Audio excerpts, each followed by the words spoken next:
अस्सलाम वालेकुम। आज का हमारा टॉपिक है इन्वेस्टमेंट आउटलुक फिस्कल ईयर 2012-13।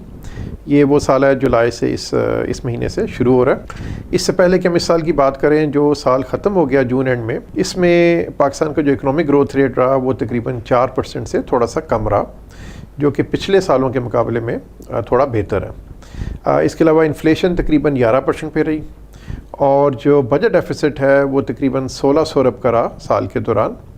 और 1600 अरब का मतलब है कि रोज़ की जो गवर्नमेंट की बोर्विंग है वो 3 अरब या 300 करोड़ रुपए से ज़्यादा की रही, जो कि ऑब्वियसली बहुत हाई है।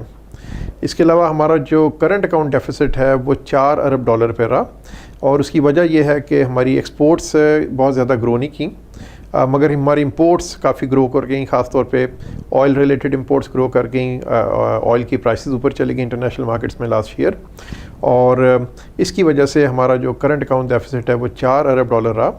और इसकी वजह से ही कुछ जो आपने देखा होगा कि 10% रुपी डिवैल्यू कर गया अगेंस्ट द डॉलर पिछले साल में, वो भी इसी से लिंक है, क्योंकि जब डॉलर्स बहुत ज़्यादा मुल्क से बाहर जाते हैं तो उससे करेंसी आपकी गिरती है। अब अगर हम इस साल की बात करें तो जो बजट आया है इसमें अगेन ये पॉपुलस बजट था।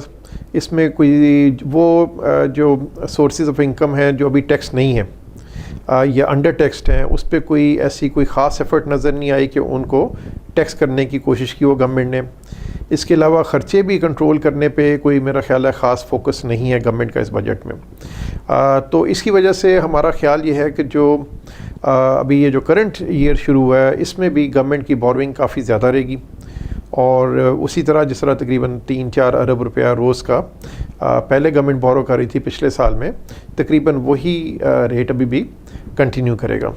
इसके अलावा इस साल हमने IMF की भी काफ़ी पेमेंट्स करनी है और उसकी वजह से हमारा जो बैलेंस ऑफ पेमेंट है वो भी अंडर प्रेशर रहेगा। और ऑल्दो उम्मीद है कि अगले दिसंबर तक कम से कम जो इन्फ्लेशन और इंटरेस्ट रेट्स हैं वो यहीं होल्ड करेंगे जहाँ पे अभी हैं। मगर उसके बाद अगर दिसंबर के बाद भी अगर हमने IMF के साथ नया एग्रीमेंट नहीं किया तो हमारा जो डॉलर शॉर्टेज होगा उसकी वजह से हमारे बैलेंस ऑफ पेमेंट की सिचुएशन ख़राब हो सकती है, फॉरेन एक्सचेंज रिज़र्व्स नीचे जा सकते हैं और उसका प्रेशर करेंसी पर भी आ सकता है।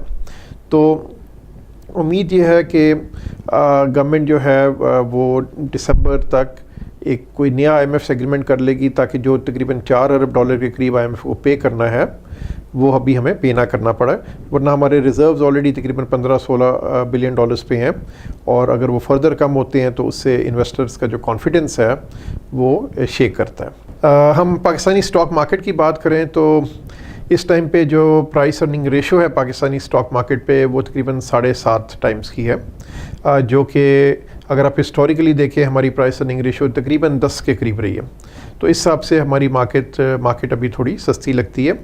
इसी तरह अगर आप रीजनल कंपैरिजन करें, अगर आप इंडिया की स्टॉक मार्केट या बांग्लादेश की स्टॉक मार्केट की प्राइस अर्निंग रेशो देखें तो हमारी मार्केट 7.5 के मल्टीपल पे है और वो मार्केट तकरीबन 12 से लेकर 14-15 तक के मल्टीपल पे हैं। तो उस हिसाब से भी हमारी मार्केट थोड़ी सस्ती लगती है और ज़्यादातर जो इकोनॉमिक और पॉलिटिकल रिस्क्स हैं वो ऑलरेडी लगता है कि स्टॉक मार्केट वैल्यूएशंस में रिफ्लेक्ट हो रहे हैं।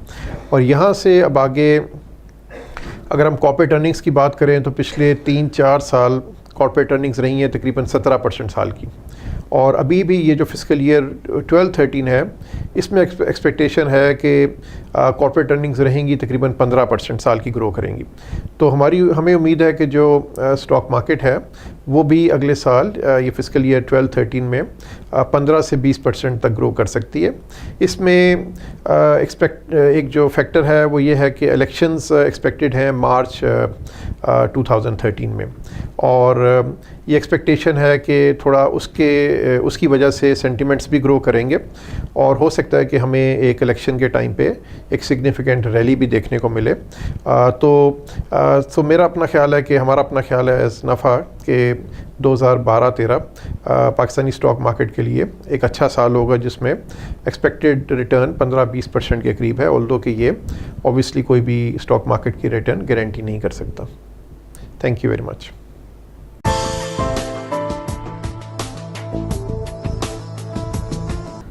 हम स्टार्ट करते हैं कैपिटल मार्केट ओवरव्यू से। तो in the month of June stock market जो है वो बिटवीन गेन्स एंड लॉसेस जो है वो स्विंग करती रही।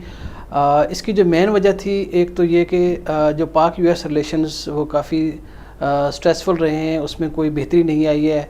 और जो ग्लोबल इक्विटीज़ मार्केट थी उसमें भी सेल ऑफ रहा है, और जो फॉरेन इन्वेस्टर्स था उसने भी जो है वो सेलिंग की है in the month of June.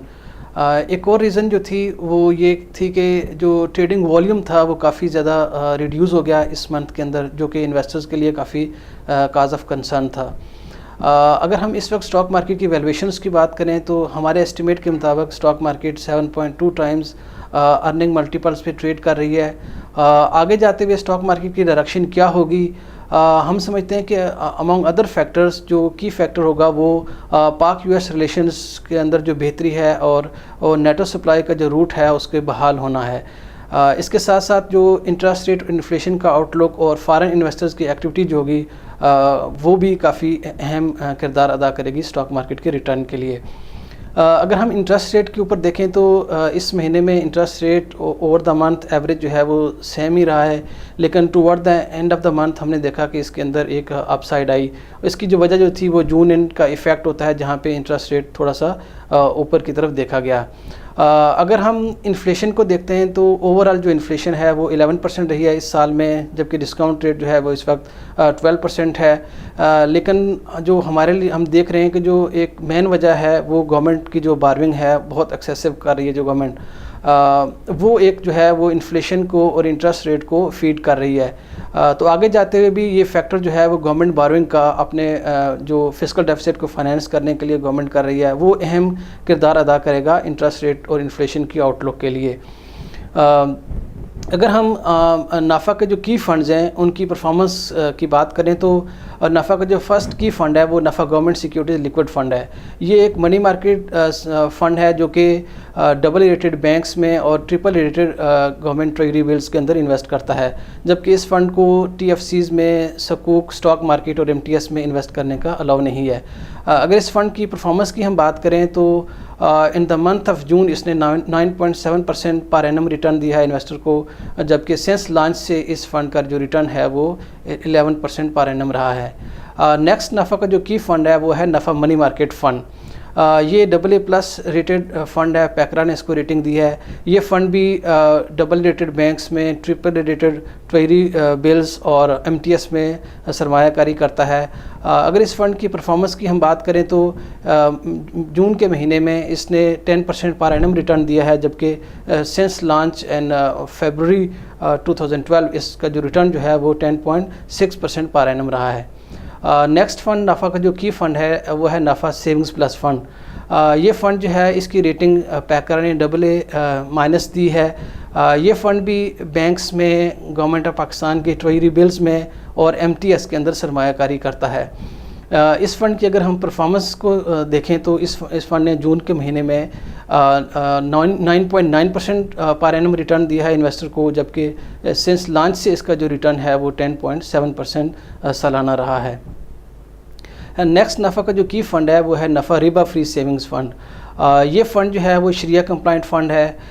ये फ़ंड बैंक्स में, इस्लामिक बैंक्स में और इस्लामिक कमर्शियल पेपर में और GOP इजारा सकूक में इन्वेस्ट करता है, जबकि इस फ़ंड को कॉर्पोरेट सकूक में इन्वेस्ट करने का अलाउ नहीं है। इस फ़ंड की अगर हम परफॉर्मेंस पे नज़र दौड़ाएं तो इस फ़ंड ने इस जून के महीने में 9.1% सालाना शरह मुनाफा इन्वेस्टर को दिया है, जबकि सिंस लॉन्च से इसका जो रिटर्न है वो 10.6% पर एनम रहा है। नफ़ा का जो नेक्स्ट की फ़ंड है वो है नफ़ा फाइनेंशियल सेक्टर इनकम फ़ंड। ये फ़ंड जो है इसको पैकरा ने A+ रेटिंग दी है, स्टेबिलिटी रेटिंग। ये फ़ंड एक यूनिक फ़ंड है जो कि जिसको अपने सरमाया का तकरीबन 70% तक जो है वो अपने फाइनेंशियल सेक्टर की सिक्योरिटीज़ में, बैंक डिपॉज़िट या बॉन्ड के अंदर इसको इन्वेस्ट करना होता है। इस फ़ंड, ये जो फ़ंड है ये यहाँ ये बताता चलूँ कि जो TFCs हैं वो AA कैटेगरी के TFC में ये इन्वेस्ट करता है, इससे कम में इसको इन्वेस्ट करने का अलाउ नहीं है। अगर इसकी परफॉर्मेंस को देखें तो इसने काफ़ी अच्छा परफॉर्म किया है।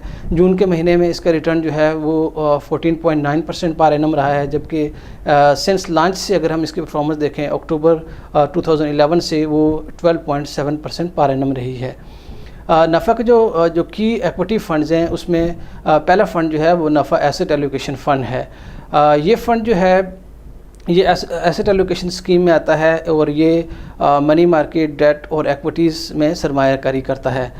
लेकिन जो डेट सिक्योरिटीज़ हैं वो डबल ए कैटेगरी से नीचे इसको TFCs में इन्वेस्ट करने का अलाउ नहीं है।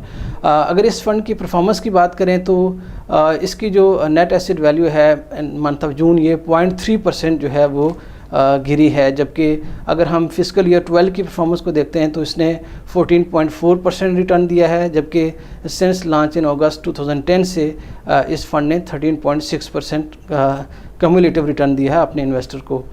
नेक्स्ट जो नफ़ा का की फ़ंड है वो है नफ़ा स्टॉक फ़ंड। ये एक्विटी फ़ंड है और इसको पैकरा ने 4 स्टार रेटिंग दी है इसकी। और अगर इस फ़ंड की परफॉर्मेंस को हम देखें तो जून के महीने में इसकी जो नेट एसेट वैल्यू है वो 1.6% से डिक्लाइन की है, जबकि FY12 का इसका जो रिटर्न है वो काफ़ी अच्छा रहा है। 22% इसने रिटर्न दिया है कम्युलेटिव अपने इन्वेस्टर को, जबकि सिंस लॉन्च से अगर देखें तो इसकी जो नेट एसेट वैल्यू है वो तकरीबन 38% से बढ़ी है। हमारी कोशिश होगी कि इंशाल्लाह आगे जाते हुए भी हम अपने इन्वेस्टर को अच्छा मुनाफा दे सकें। शुक्रिया।